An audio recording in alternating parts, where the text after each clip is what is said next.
Hello दोस्तों, राधे राधे। आज हम आपको सुनाएंगे मुर्दा खाने वाली बहू की कथा। अगर आपको हमारी कथा पसंद आए तो प्लीज़ हमारे चैनल अपनी संस्कृति को लाइक करें, सब्सक्राइब करें और शेयर करें। एक अघोरी बाबा थे। उन्होंने अपने जीवन में शिव जी की बहुत पूजा की थी।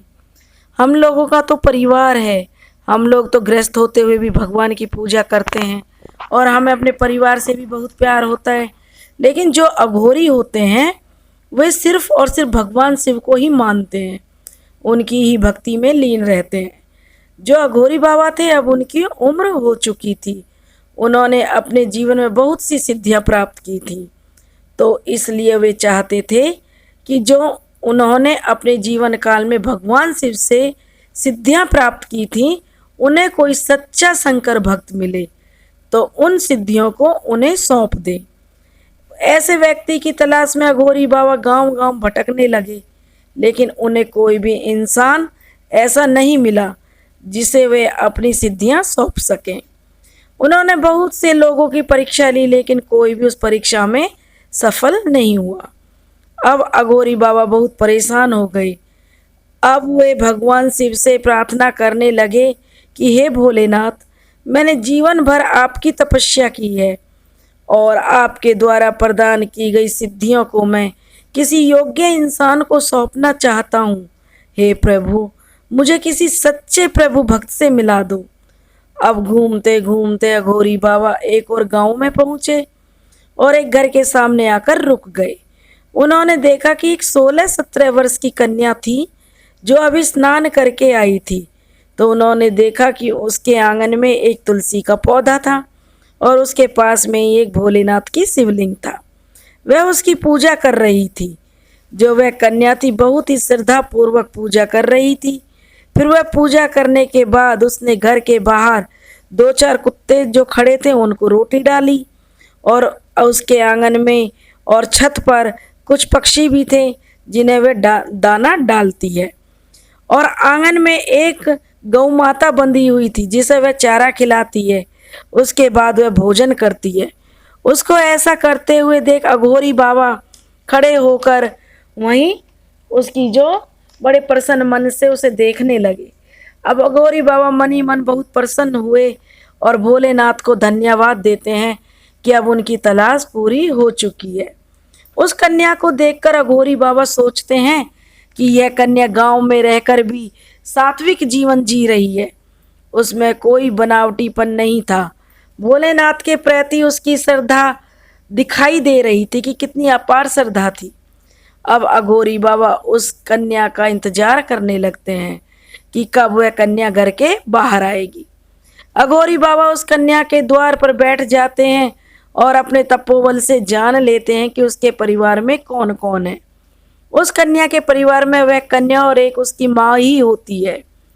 जब वह कन्या घर से बाहर आती है तो अपने द्वार पर एक बाबा को देखकर हाथ जोड़कर प्रणाम करती है और अघोरी से कहती है, बाबा आप यहाँ कैसे बैठे हैं, बताइए मैं आपकी क्या सेवा कर सकती हूँ। तो अघोरी बाबा उसको आशीर्वाद देते हैं और कहते हैं, बेटी मैं तो तुमसे बहुत उम्मीद लगा के रखी हैं और मेरी सेवा सत्कार करना इतना आसान भी नहीं है। वह कन्या कहती है, बाबा आप बताइए तो सही, जैसा हमसे बन पड़ेगा हम जरूर करेंगे। तब अघोरी बाबा कहते हैं कि यहाँ मैं कैसे और किस उद्देश्य के लिए रुका हुआ हूँ वह सारी बात उस कन्या को बता देते हैं कि वे अघोरी हैं और भगवान शिव के उपासक हैं और मेरा अंत समय निकट है और मैं यह जानता हूँ कि मेरे पास जीवन भर की तपस्या के रूप में भगवान शिव द्वारा प्रदान की गई कुछ सिद्धियां हैं जो मैं किसी योग्य इंसान को जो भोलेनाथ का परम भक्त हो उसे ये सिद्धियां सौंपना चाहता हूँ। मैं काफ़ी समय से ऐसे इंसान की तलाश में भटक रहा हूँ, लेकिन मुझे अभी तक कोई ऐसा व्यक्ति नहीं मिला था जो कि जिसे कि मैं अपनी सिद्धियां सौंप सकूं। कुछ मिले भी लेकिन वह मेरी परीक्षा में सफल नहीं हुए। तो मुझे तो एक सच्चे भक्त की तलाश है जो दिल का सच्चा पवित्र हो। तो अघोरी बाबा कहते हैं, जब मैंने घूमते घूमते इस गांव में पहुंचा तो मैंने तुम्हें बड़ी श्रद्धा से भगवान भोलेनाथ का पूजन करते हुए देखा। उसके बाद पशु पक्षियों को खाना खिलाया और उसके बाद तुमने भोजन किया तो मुझे लगा कि भोलेनाथ की परम प्रिय भक्त हो, उसकी जिसकी मुझे तलाश थी वह तुम ही हो। तुम उन सिद्धियों को सही उपयोग कर जन कल्याण के लिए कर सकती हो। अघोरी बाबा की बातें सुनकर कन्या ने अपने दोनों हाथ जोड़कर उस अघोरी बाबा से को प्रणाम किया और बोली, बाबा, यह तो मेरा परम सौभाग्य है जो तुमने मुझे इस लायक समझा। तब अघोरी बाबा उस कन्या से कहते हैं कि बेटी, बहुत ही दुखद बात है कि यह काम इतना आसान नहीं है। इसके लिए कठिन से कठिन परेशानियों का सामना करना पड़ेगा, कांटों पर चलना पड़ेगा। तब वह कन्या कहती है, बाबा, अगर आपके आदर सत्कार के लिए मुझे कांटों पर तो क्या, अगर आग में भी जलना पड़ा तो मैं जलूंगी और कांटों पर भी चलूंगी। शायद यही मेरी भक्ति की परीक्षा होगी। जब वह कन्या और अघोरी बाबा आपस में बातें कर रहे थे, तभी उस लड़की की माँ वहाँ पर आ जाती है और उनकी सारी बातें सुन लेती है। उस अघोरी बाबा से उसकी माँ कहने लगती है, बाबा, हम कैसे विश्वास करें कि आप अघोरी हो या भोलेनाथ के परम भक्त हो? कैसा आप हमें माफ़ करना। मैं अपनी बेटी को ऐसा कोई काम या कुछ नहीं करने दूंगी जिससे उसका जीवन कठिनाइयों से भर जाए या उसको कोई परेशानियां हो। हर माँ चाहती है कि उसके बच्चे को कोई परेशानी ना हो, क्योंकि माँ की ममता ही ऐसी होती है। लेकिन अघोरी बाबा बोलते हैं, माता, तुम बिल्कुल भी चिंता मत करो, तुम्हारी बेटी को कुछ नहीं होगा। और जहाँ तक तुम्हें मुझ पर विश्वास नहीं है तो उसके लिए मैं तुम्हें कुछ करके दिखाता हूँ जिससे तुम्हें मुझ पर विश्वास हो जाएगा। तब अघोरी बाबा वहाँ बैठे हुए एक कुत्ते को देखकर कहते हैं कि जो कि रोटी खा रहा था, कि माता, इस कुत्ते को जरा ध्यान से देखो और जो मैं कहता हूँ उसे जरा ध्यान से सुनो। मैं देख रहा हूँ कि कुछ ही क्षण में यह कुत्ता मृत्यु को प्राप्त हो जाएगा। लेकिन उस औरत को अघोरी बाबा की बात का जरा भी विश्वास नहीं होता है कि ऐसे कैसे कोई किसी की भविष्यवाणी कर सकता है। उस औरत को थोड़े ही ना पता था कि वे कितने बड़े सिद्ध योगी हैं। अब वह कुत्ता रोटी खा चुका होता है और इधर उधर घूमने लगता है। कुत्तों की तो आदत होती है किसी के पीछे भौंकना और तेजी से भागना। जैसे ही वह कुत्ता दूसरे कुत्ते की तरफ भौंकता हुआ तेजी से भागता है तो एक बड़े से पत्थर से टकरा जाता है और तुरंत ही उसके प्राण पखेरु निकल जाते हैं। जब उस कन्या की माँ यह सब देखती है तो सिद्ध बाबा के पैरों में गिर जाती है और उनसे माफ़ी मांगती है कि जाने अनजाने में अगर उनसे कोई भूल हो गई हो तो उन्हें माफ़ कर दें। अघोरी बाबा कहते हैं कि आप अपनी जगह पर बिल्कुल ठीक हो। आजकल जल्दी किसी भी अनजान व्यक्ति पर विश्वास नहीं होता है और परीक्षा लेना कोई गलत बात नहीं है, लेकिन अपने प्रिय व्यक्ति की परीक्षा लेना गलत है। तब उस कन्या की माता अघोरी बाबा से पूछती है कि बाबा, मेरी बेटी को अपनी भक्ति की परीक्षा देने के लिए क्या करना होगा? इस पर अघोरी बाबा कहते हैं, यह बहुत सरल है, क्योंकि तुम्हारी कन्या का विवाह अगले महीने होने वाला है। क्योंकि यह रिश्ता अचानक आएगा और अचानक ही विवाह हो जाएगा। क्योंकि आप लोगों को तो इस बात का पता नहीं था, लेकिन मैंने ये सब देख लिया है अपने तपोबल से। जब कन्या की माता ये बातें सुनती है तो बहुत खुश हो जाती है। अघोरी बाबा कहते हैं कि विवाह के बाद इसके वैवाहिक जीवन में बहुत कलेश होगा, क्योंकि जो परीक्षा तुम्हारी पुत्री देना चाहती है उसमें यह विवाह कलेश का कारण बनेगा। यह सुनकर उसकी माँ बहुत घबरा जाती है, लेकिन अघोरी बाबा की बात सुनकर कन्या बिल्कुल नहीं घबराती है और अघोरी बाबा से बोलती है, बाबा, आप कृपया मुझे बताइए कि मुझे करना क्या होगा, और मैं अपने भोलेनाथ और आपको आपके आदर सत्कार के लिए हर तरह की परीक्षा देने को तैयार हूँ। मेरे जीवन में चाहे कितने ही दुख और कष्ट आए, मैं वे सब सहने के लिए तैयार हूँ। यह सुनकर अघोरी बाबा बहुत प्रसन्न होते हैं और उस कन्या से कहते हैं, बेटी, यह कार्य बहुत ही कठिन है। तुम्हारा विवाह होने के बाद तुम्हें 21 दिन तक अविवाहित की तरह जीवन जीना होगा, तभी तुम अपनी परीक्षा में सफल हो पाओगी। और उन 21 दिनों में तुम्हें रात के 12 बजे शमशान घाट में जाना पड़ेगा और वहीं नदी के किनारे तुम्हें एक लाश मिलेगी। उसके पास बैठकर तुम्हें 1 घंटे तक ओम नमः शिवाय का जाप करना होगा और यह 21 दिन तक करना होगा लगातार। 21 दिन तक जाप करने से मेरी सारी सिद्धियां तुम्हारे अंदर सम्माहित हो जाएंगी। उसके बाद तुम्हारा परिवार खुशहाल जीवन जिएगा, तुम्हारे पति की लंबी आयु होगी। इतना कहकर अघोरी बाबा वहाँ से चले जाते हैं और 1 महीना बीत जाने पर उससे भक्त कन्या के लिए बहुत सुंदर रिश्ता आता है और लड़के वालों को ये वह कन्या देखते ही पसंद आ जाती है। कुछ दिनों में ही उसका विवाह हो जाता है और जब वह विवाह के बाद विदा होकर कन्या अपने ससुराल पहुंचती है तो वह अपने पति से कहती है कि उसने भगवान शिव के आगे प्रण किया था कि वह अपने वैवाहिक जीवन की शुरुआत विवाह के 21 दिन बाद करेगी, जिससे उसका ससुराल और मायका खुशहाल रहेगा और उसके घर गृहस्थी में किसी प्रकार की कोई परेशानी नहीं आएगी। जब उसका पति यह सब सुनता है तो वह अपनी पत्नी की भावनाओं की कद्र करता है और उसका इस तरह के विचारों से वह बहुत प्रभावित होता है और अपनी पत्नी के लिए उसके दिल में आदर सम्मान बढ़ जाता है। अब शिव भक्त जो कन्या थी उसका पहला दिन बीत जाता है। अब वह रात का इंतजार करती है और जैसे ही रात के 12 बजते हैं तो वह शिव भक्त कन्या देखती है कि उसका पति और परिवार वाले अधिकतर लोग सो चुके थे, लेकिन शादी में जो रिश्तेदार आए थे वे उनमें से कुछ लोग जगे हुए आपस में बातें कर रहे थे। अब वह नई नवेली दुल्हन बिना किसी को बताए चुपचाप शमशान घाट पहुंच जाती है। जैसा अघोरी बाबा ने बताया था कि वहाँ पर नदी के किनारे एक लाश मिलेगी और वहाँ एक लाश होती है और वहाँ बैठकर अघोरी बाबा के बताए अनुसार 1 घंटा शिव मंत्रों का उच्चारण करती है और वापस अपने घर आ जाती है। अब हर रोज वह रात को सबके सोने के बाद चली जाती थी और अपना काम करके वापस आ जाती थी। अब ऐसा करते करते उसके 15-16 दिन बीत गए। अगली रात को जब वह शिव भक्त रात को 12 बजे शमशान के लिए निकलती है तो उसकी सास जगी हुई होती है और उसे रात के टाइम घर से बाहर जाते हुए देखती है तो उसका पीछा करती है। जब वह अपनी बहू का पीछा करती हुई शमशान घाट तक पहुंचती है तो वह देखती है कि उसकी बहू एक शव के पास बैठ जाती है। वह शिव भक्त तो वह लाश के पास बैठकर अपना मंत्र जाप करती है, लेकिन उसकी सास को लगता है अंधेरे में कि वह वहाँ बैठकर उसको खा रही है।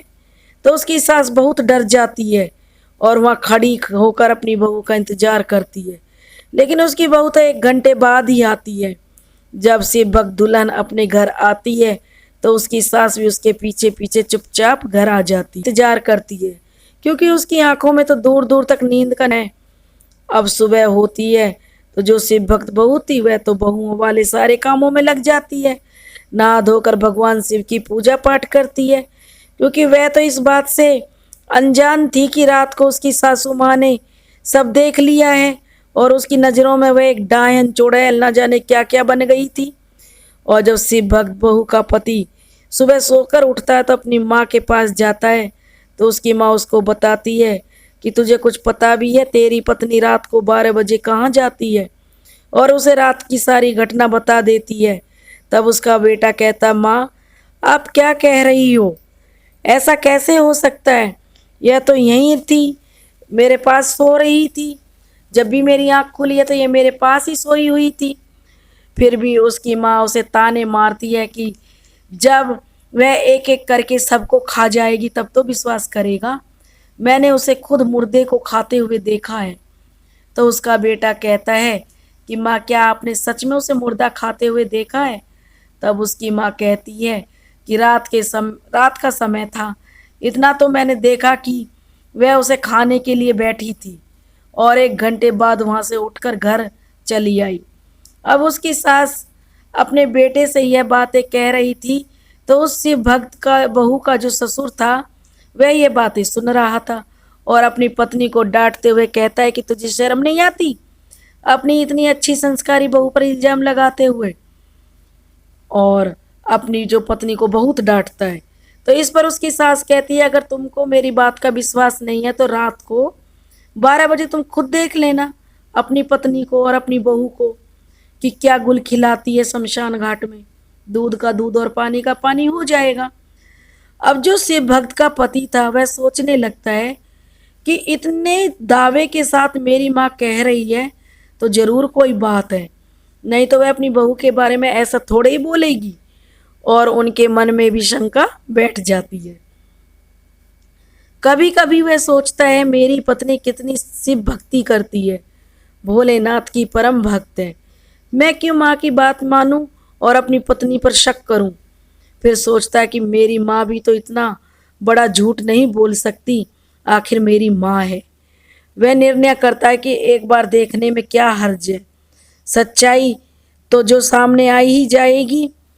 और उधर से भक्त जो बहू थी वह इस सब से अनजान थी। तो वह तो रात को समय हुआ तो रात को शमशान घाट जाने का जो राज खुल गया वह नहीं जानती थी कि सबको यह राज खुल गया है। वह तो अपना पहले जैसे ही थी। अब अगले रोज 12 बजे रात के जब दिन में जो रात के 12 बजे बजते हैं तो सब सोने का नाटक करते हैं, तो वह तो निकल पड़ती है वहाँ जाने के लिए शमशान घाट। लेकिन उसके पीछे पीछे उसका पति भी शमशान घाट तक पीछा करते हुए पहुँच जाता है। प्रतिदिन की तरह वह एक लाश होती है, वह परम शिव भक्त उसके पास बैठ जाती है और शिव मंत्र का जाप करने लगती है। तो उसे तो शिव मंत्र जाप करते हुए 1 घंटे का पता ही नहीं चलता था कि कब बीत गया। वहीं उसके पति को तो 1-1 घंटा काटना बहुत मुश्किल हो रहा था, 1-1 मिनट उसको तो बहुत भारी बीत रहा था। वह वहाँ से उठकर सोच रहा था कि कब वह आए और कब मैं जाऊँ। उसे बहुत भारी समय बीत रहा था और डर भी रहा था वो बहुत ज़्यादा। तो जब वह वहाँ से उठकर सीधे घर चली जाती तो उस बेचारी को पता ही नहीं चलता कि उसका पति उसका पीछा कर रहा था। जब शिव भक्त पत्नी घर पहुँचती है तो देखती है कि उसका पति तो बिस्तर पर नहीं है। तो यह देखकर वह बहुत परेशान हो जाती है कि कहीं उन्होंने मुझे मतलब ढूंढा तो नहीं या मेरा पता तो उन्हें नहीं लग गया। तो कुछ देर बाद जब वह अपने पति को वहाँ नहीं पाती है तो इधर उधर देखती है तो उसका पति वहाँ आता है। तो वह पूछती है तुम कहाँ गए थे। तो वह कहता है कि मुझे प्यास लगी थी, मैं पानी पीने गया था और चुपचाप जाकर बिस्तर पर लेट गया, क्योंकि उसे नींद तो आ नहीं रही थी। फिर भी वह सोने का नाटक करता है ताकि उसकी पत्नी को कुछ पता ना चले। सुबह होने पर शिव भक्त पत्नी का पति अपनी माँ के पास जाता है और अपनी माँ से कहता है कि माँ तुम सच कह रही थी, वह सचमुच शमशान घाट जाती है और वहाँ पर जाकर मुर्दा खाती है, लेकिन मुझे अभी भी अपनी आंखों पर विश्वास नहीं हो रहा है। अब माँ मैं क्या करूँ। तब उसका पिता कहता है कि बेटा तूने उसे मुर्दा खाते हुए देखा या वहाँ बैठे हुए देखा। तो वह कहता है कि मैंने तो सिर्फ उसे वहाँ बैठे हुए ही देखा था, वह खा रही थी या नहीं खा रही थी यह तो मैं दावे के साथ नहीं कह सकता, लेकिन मैंने उसे मुर्दे के पास बैठा हुआ और उसके पास झुके हुए देखा। अब उसकी सास योजना बनाती है कि आज रात को जब वह शमशान घाट से घर आएगी तो उसे घर में नहीं घुसने दूंगी, आज उसका सिर धड़ से अलग कर ही दूंगी, क्योंकि वह एक चुड़ैल है। अब वह अपने पति की नज़रों में भी चुड़ैल बन चुकी थी, क्योंकि वे लोग सच्चाई तो जानते नहीं थे और उससे किसी ने कुछ पूछा भी नहीं था जो वह किसी को कुछ बताती या पूछते उससे, इसलिए वह तो अनजान थी। अब उसका 21वां दिन पूरा होने वाला था और वह शिव भक्त शमशान घाट पहुंचती है और रोज की तरह शिव मंत्रों का जाप करती है और 1 घंटा पूरा होने पर अपने घर चल देती है। जब वह अपने घर पहुंचती है तो उसकी सास एक हाथ में तलवार लेकर खड़ी थी और अपनी बहू से कहती है कि चुड़ैल आज मैं तुझे जिंदा नहीं छोड़ूंगी, जा शमशान घाट और मुर्दा खा, और तलवार से उसका सिर धड़ से अलग कर देती है। भगवान शिव की परम भक्त थी वह, तो जैसे ही उसकी चीख सुनकर उसका पति बाहर आता है तो देखता है कि उसकी माँ ने उसकी पत्नी को मार डाला है। तो वह अपनी माँ से कहता है कि माँ तूने यह क्या कर डाला, तूने तो इसे मार ही डाला है। और वह भी माँ से तलवार छीनकर अपने पेट में मार लेता है, उसकी भी मृत्यु हो जाती है। जब शिव भक्त की सास यह देखती है कि मेरा बेटा ही नहीं रहा तो मैं जीवित रहकर क्या करूँगी, और क्योंकि बेटा ने उसे बहुत समझाया था कि ऐसा नहीं करना, तो वह भी तलवार से अपनी गर्दन काट लेती है और उसकी मृत्यु हो जाती है। शिव भक्त बहू का ससुर को जब यह बात बिल्कुल नहीं पता होती है, क्योंकि वह तो अंदर सो रहा था, और जैसे ही चीख पुकार सुनता है तो वह बाहर आता है और तीनों की लाशों को देखकर अपनी गर्दन काट लेता है। वह भी यही कहता है कि मैं जी कर क्या करूँगा, इनकी तो मौत हो ही जाती है, तो मैं ही अकेला क्या करूँगा, क्योंकि इनके बिना मेरा क्या है। और वह जो शिव भक्त होती है उसके 21 दिन पूरे हो जाते हैं। उधर उस अघोरी बाबा की भी मृत्यु हो जाती है और उसकी सारी सिद्धियां शिव भक्त बहू के अंदर जो समाहित हो जाती हैं। और अघोरी बाबा तो मृत्यु के बाद शिवलोक चले जाते हैं और वहीं से सारा नज़ारा देखते हैं कि शिव भक्त पत्नी कैसे अपनी परीक्षा में पास हुई और उसकी भक्ति की जीत हुई। अब अघोरी बाबा शिव जी से प्रार्थना करते हैं, हे प्रभु, यह तो मुझसे भी बड़ी शिव भक्त निकली जिसने मौत को भी गले लगा लिया। हे प्रभु, इसको जीवन दान दे दो। तब भगवान शिव उसकी भक्ति निश्चल प्रेम से इतने प्रभावित और प्रसन्न होते हैं कि उसे और उसके परिवार को जीवन दान देते हैं। कहते हैं ना, भक्त के बस में है भगवान। फिर शिव भक्त बहू अपने परिवार वालों को शमशान घाट जाने की पूरी सच्चाई बताती है, तो उसके परिवार वाले उससे माफ़ी मांगते हैं और बिना जाने उन्होंने इतना बड़ा निर्णय लिया। अब उसका परिवार पूरी जिंदगी खुश, चैन और सुख के साथ बिताते हैं और जो सिद्धियां उसे प्राप्त हुई थी उससे वह जन कल्याण के लिए उपयोग में करती है। हे शिव जी भगवान, हे भोलेनाथ, जैसे तुमने उस शिव भक्त कन्या पर अपनी दया दिखाई, ऐसे ही कहानी कहने वाले और कहानी सुनने वालों पर अपनी दया दिखाना। बोलो शिव शंकर भोलेनाथ की जय।